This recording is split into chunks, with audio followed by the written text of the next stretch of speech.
Ceci dans le cadre de la réunion de concertation entre la société civile, les acteurs politiques et experts sur la nouvelle loi électorale, on va dire ça comme ça, commise par le ministère de l'Intérieur. Il faut dire que c'est la société civile qui organise, mais plus précisément le Conseil national de la société civile. Il faut comprendre que nous ne sommes pas là dans une optique de critique, mais plutôt dans une optique de proposition. Parce que le Conseil national de la société civile a été mis, n'est-ce pas, dans un certain contexte pour accompagner la transition, n'est-ce pas, dans les réformes démocratiques.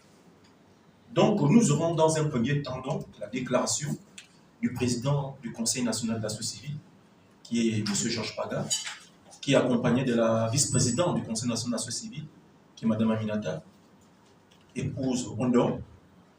Donc, nous allons commencer par la déclaration.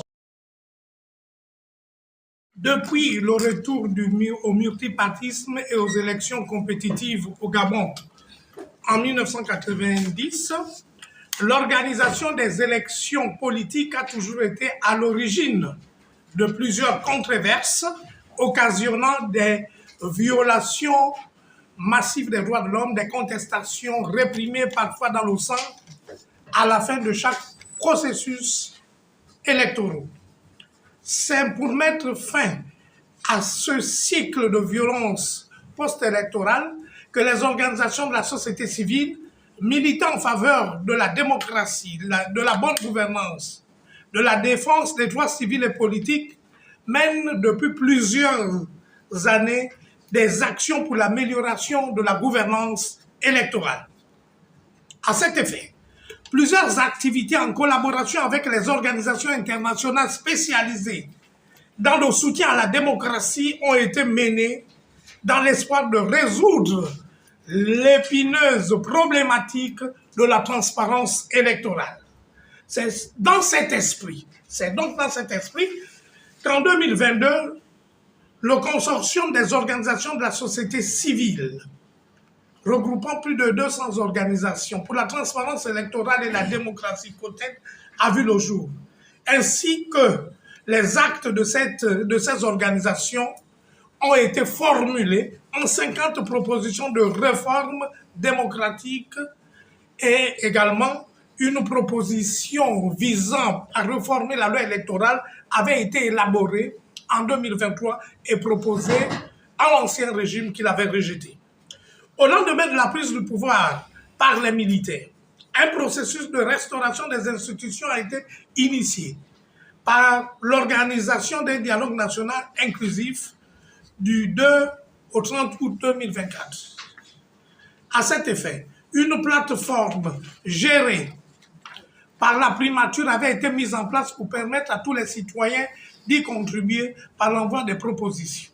Ainsi, la société civile organisée, profitant de la dite opportunité, avait introduit dans son rapport de synthèse sa contribution globale en matière de réforme démocratique au profit du dialogue inclusif, avec comme principal objectif retirer au ministère de l'Intérieur la prééminence de la gestion de l'organisation des élections politiques au Gabon.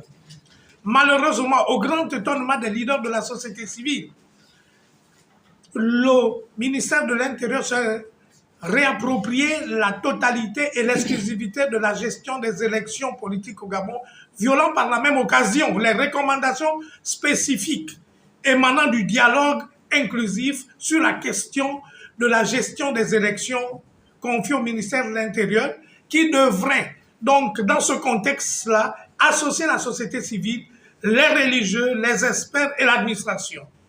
Il est donc évident que la démarche du ministère de l'Intérieur transgresse de façon flagrante le chronogramme de la transition à travers la soumission à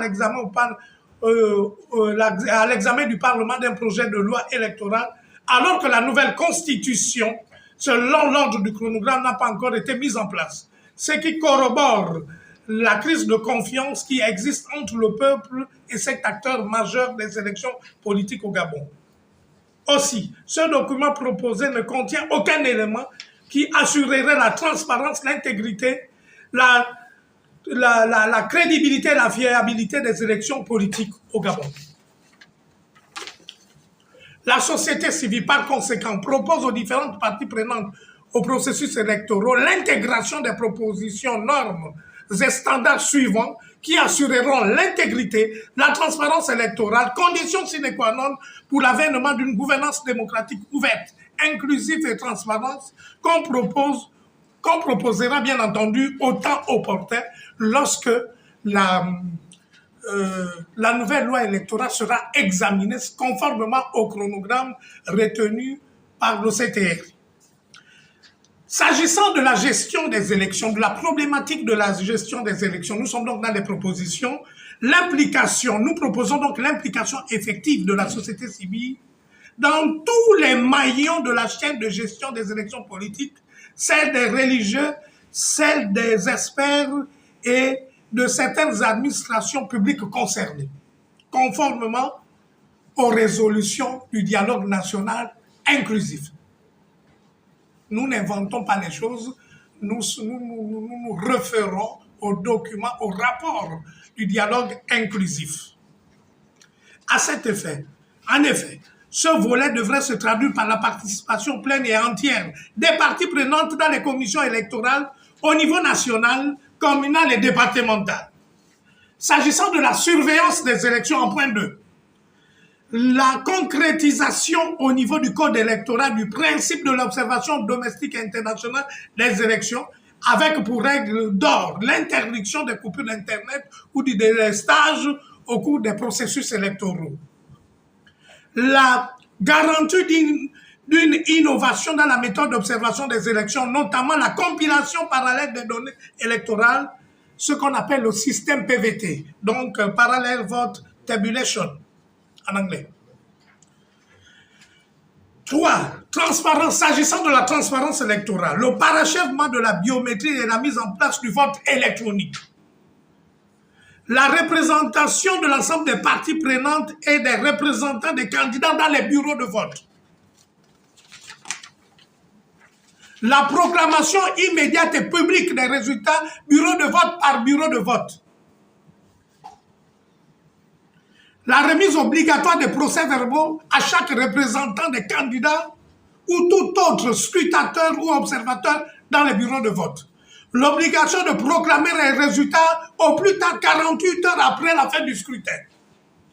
La retransmission de la proclamation des résultats en direct à la télévision, dans les radios et dans les réseaux sociaux. La formation des journalistes pour le traitement de l'information électorale. Le monitoring de la campagne électorale par les médias et les réseaux sociaux. En ce qui concerne le renforcement des capacités nationales des acteurs impliqués dans les processus électoraux, la formation des parties prenantes en matière de cycle électoral, de plaidoyer démocratique, de leadership, de gestion des conflits, de lutte contre la fraude électorale et de communication politique. La formation des organisations de la société civile sur les techniques d'observation électorale. En cinquième point, la sensibilisation et les campagnes sur la participation politique et citoyenne. Nous proposons de développer des campagnes de sensibilisation sur la participation politique, l'éducation civique, axée sur les jeunes, les femmes et les groupes vulnérables, ainsi que l'ensemble de la population en âge de voter.